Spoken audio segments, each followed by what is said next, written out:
Good morning. This is John with First Christian Church of Babson Park, Florida, bringing to you the message from last Sunday, the last in our series called Awaken. So I say, wake up, church. It's time for us to take away the stone and let the light of Christ shine through. It's time to take the grave clothes off and come out of our slumber. It's time to move forward motion. The passengers on a luxurious cruise ship were having the time of their lives, and when one of the passengers, a beautiful young woman, fell overboard. As soon as the cries for help rang out, one of the men went overboard and rescued the young lady, and the crew in the ocean liner then pulled them both out of the dangerous waters. And when they got them back on board, the captain was astonished to find the man who rescued the young lady was 80 years old. The captain then made special arrangements to honor this gentleman at an evening meal. An award was made up, and the elderly man presented with the reward was asked to say a few words, and the young hero said, "Well, the first thing I want to know is who in the world pushed me overboard?" Heroes.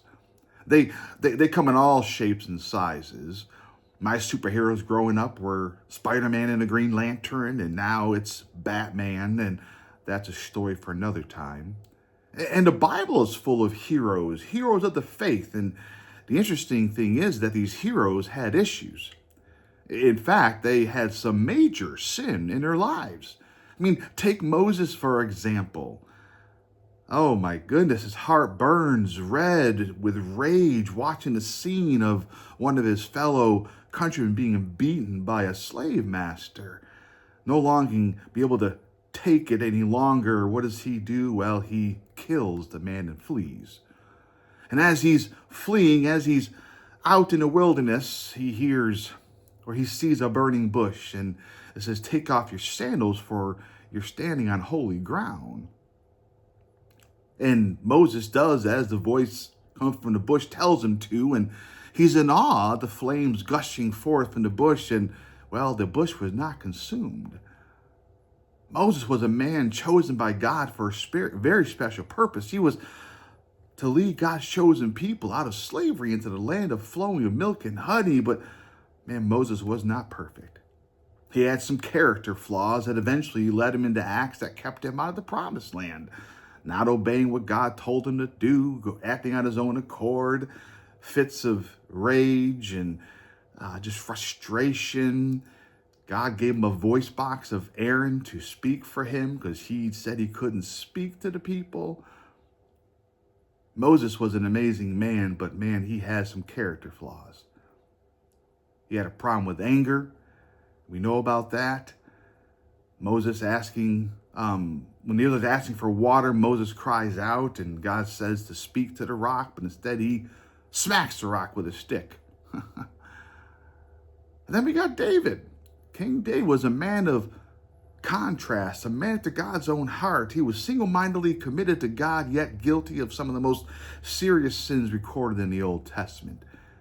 David lived a frustrating life, first in the shadows of his brothers and constantly on the run from a vengeful king.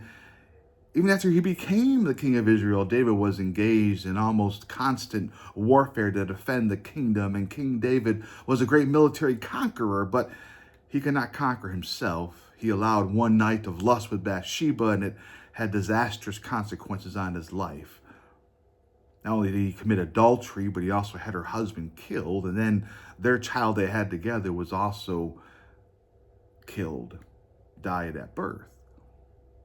But David had many psalms, and the psalms were like a roller coaster ride, ups and downs, goods and bads, frustration, as beautiful poetry to read.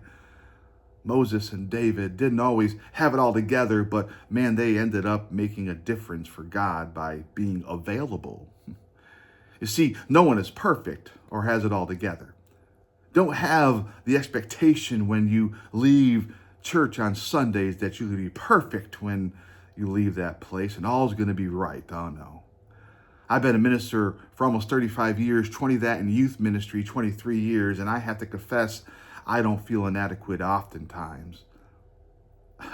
I have issues. I have problems. I don't count myself worthy to be a minister. I stumble over my words a lot, and that in turn makes me feel stupid. And I just hate when I stutter and do stupid things and say stupid things. And I'm a sinner, just like all of you. But that's when I cry out to God for strength and forgiveness on a daily basis, surrendering my life to Him. I rely on Him for strength and wisdom and know that He will see me through and use me if I continue to keep Him first and foremost in my life. Let's turn back to our text in John chapter 11. We're going to read verses 38 through 44. Then Jesus, deeply moved again, came to the tomb, and it was a cave, and the stone lay against it. And Jesus said, "Take away the stone." Martha, the sister of the dead man, said to him, "Lord, by this time there will be an odor, for he has been dead for 4 days." Jesus said to her, "Did I not tell you that if you believed, you would see the glory of God?" So they took away the stone, and Jesus lifted up his eyes to his Father and said, "Father, I thank you that you have heard me. I knew that you always hear me, but I said this on account of the people standing around, that they may believe that you sent me." And when he had said these things, he cried out with a loud voice, "Lazarus, come out!" And the man who had died came out, and his hands and feet were bound with linen strips, and his face was wrapped in cloths. And Jesus said, "Take them off, unbind him, and let him go." Let him go. Jesus called Lazarus forth to a new journey. Have you been taking steps forward in your relationship with Christ? Maybe last week or this morning you took big steps forward, and if not, why? Have you taken steps away from Christ lately, maybe in the past month or year or years? Folks, remember, the Christian walk is a journey in which He has to be increasing in our lives, and we are to be decreasing in our selfishness.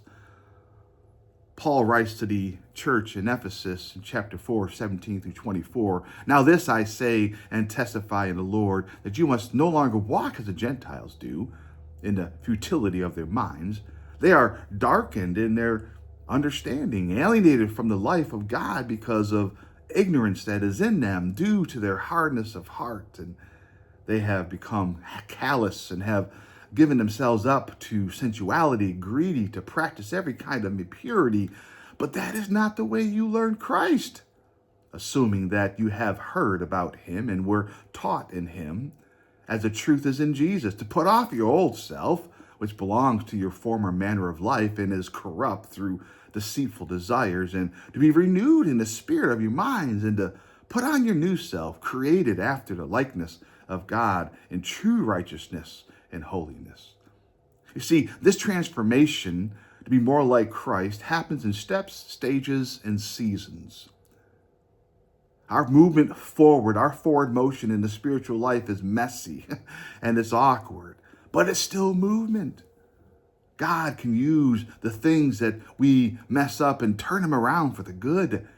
If we let him, he will use those things for us to grow and become more like him. When my family and I moved to Brewerton, New York years back in the middle of my youth ministry, God used me and my story in a powerful way. We were part of a small church in Central Square, and there was a family that lived next door, and they were a split family. He had kids, she had kids, and yeah, they had issues, and the kids had issues, and I was a youth minister there at that church, and they come to church, and the young boy was missing, so I asked him where he was. I go, "Well, he's angry, upset, and we had a fight this morning, and he's outside." So I went out there and talked to the young boy, and he was mad and he was cussing. I tried to reason with him. He goes, "You don't understand me. You don't know me." And I said, "Well, buddy, yes, I do." I told him my story, that I was from a split family, and I had, siblings from other, from both sides of my dad and my mom, and things weren't perfect. And when we shared our stories, he was like, "Wow, you do understand." You see, we're not alone in this journey. Think about your relationships with your good friends. Do you want those relationships to be the same as they were when you first met? No, you want to grow.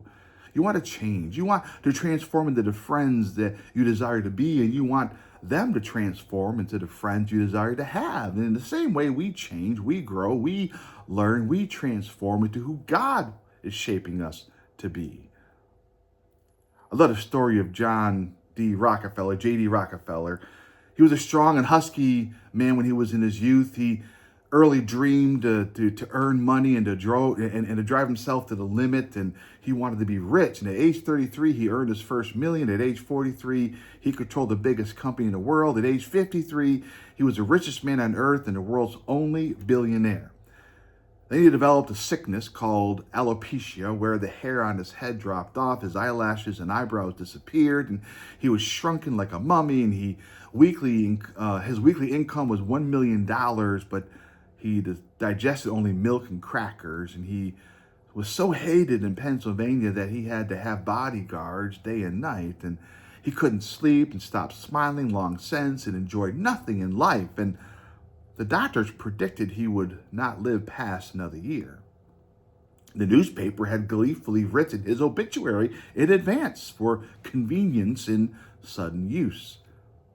And those sleepless nights set him thinking, and he realized with a new light that he could not take one dime with him into the next world, and money was not everything, and God was displeased with his sinful life. And then he was surrounded he surrounded his life to Christ, repenting of his sins and pleading for God to forgive him and change his heart. And the next morning he woke up a new man.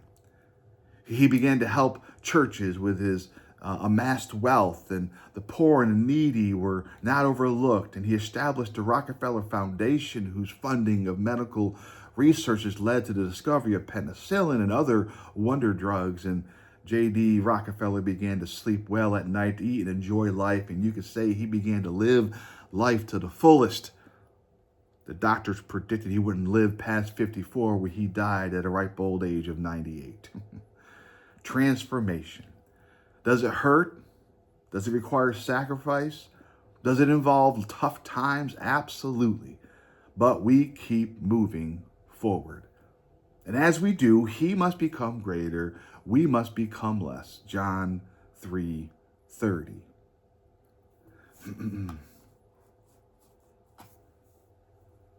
There will be peaks and valleys in this journey we call life. When you look at the mountains, it's an incredible view. However, you don't see much vegetation up on top of the mountain. It's kind of dry and ragged. But when you look down below into the valley, you see trees and green grass and rivers running through, and that's where the growth is. And it's the same with our lives as Christians. The growth that happens is in the valleys. It's through those challenges and tough times that God teaches us and molds us and shapes us into what he's calling us to be. And some of you know my story, those who are my friends and in my church. I was raised in a home with a raging alcoholic and a stepmother who beat us physically, verbally, and mentally. I had a rough life, and oftentimes I asked God, why? Why me? What did I do to deserve all this? And I hated my stepmother. Oh my goodness. And there were times that I wanted to kill her, and I wanted to beat her brains in. And I had the opportunity one night. I was a senior in high school. My brother has been gone. My sister was older and moved out on her own. And I was sitting there watching TV one night, and when nowhere, my stepmother attacked me. And I have no clue why. She was mad about something, and I had enough. So I grabbed her and turned her around and slammed her on the sofa and held her down. And I saw the shock and rage in her face and wanted to start pounding her, but instead I yelled, "Enough! Don't you ever touch me again." I let her go and walked away. My life was hard, but hold on one second. You see, my God was greater than all that pain and had a plan for me, and I had no clue at that time what it was. And God has a vision and a plan for each and every one of you as well, no matter how old you are. He loves you and wants great things for you and from you. And I think of the verse in Jeremiah 29:11, "I know the plans I have you, declares the Lord. Plans to prosper you, not to harm you, plans to give you hope in the future." I love the passage in Isaiah where he is called by God in ministry. Isaiah 6:5, "Woe to me," Isaiah cries, "I am ruined, for For I am a man of unclean lips, and my eyes have seen the King, the Lord Almighty. Isaiah describes a vision through which he became more aware of God, and this awakening led him to become aware of his condition. And focusing on God includes focusing on who he created us to be. A knowledge of God without a knowledge of self leads to the dangerous religion that the Pharisees practiced.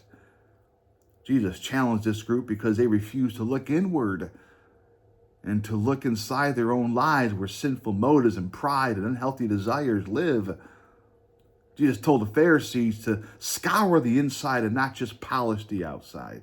It is inside where we need the transformation the most. Private habits, secret addictions, bitterness, anger, pride, greed, and a host of other issues trip us up.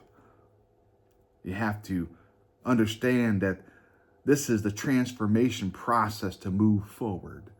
Self-awareness means accepting the fact that we do not walk perfectly on the path in front of us. Lazarus came out of the tomb with his grave clothes on, which represents fear and guilt and shame and blame and disappointment. And in 2 Kings, we read of a king who wore 2 layers of clothing. On the outside, he wore his kingly robe and purple majesty, but underneath he wore sackcloth, a symbol of deep personal turmoil and anguish. Underneath the image of power and prestige, this king was brokenhearted and shamed, yet no one knew. He had covered up the way he really felt, and he created a false self, a self-made image of the person he wanted to present to others. If everyone smells clean and looks clean, most likely you are not in a place of transformation. See, a community that seeks to help its brothers and sisters experience authentic transformation should be one where grave clothes and sackcloths are welcome. We can deny the reality of the messiness of life and try to hide our private stench, but Lazarus shows us a better way, a more life-giving way. In John 11:44, we read, Jesus said to him, take off his grave clothes and let him go. Let him go. Let him out of there. And I want us to have a type of community that accepts and loves and encourages the broken and messed up people. Why? Well, because we're all broken and messed up in need of God's grace and mercy. And this is when transformation takes place and new life happens. You will find at my church on Sunday, I gave out little pieces of cloth, and they represented those things in our lives. And I challenged them to take that cloth and to think about what's going on inside their lives. What kind of burdens are you carrying? What secrets are you trying to hide? And remember, secret sin on earth is open scandal in heaven. And so with those claws, you want to take them to the cross. And you want to give them away, toss them in the garbage. Let the Lord transform you. You see, we're not meant to live life alone. God wants us to come to him and receive his grace, his love, his joy, his forgiveness. Give your burdens over to him, for only he can help you. Because he lives, we can face tomorrow. So take off the grave clothes and go forward and live a life sold out for Jesus Christ. Amen. Amen. Have a blessed day, church.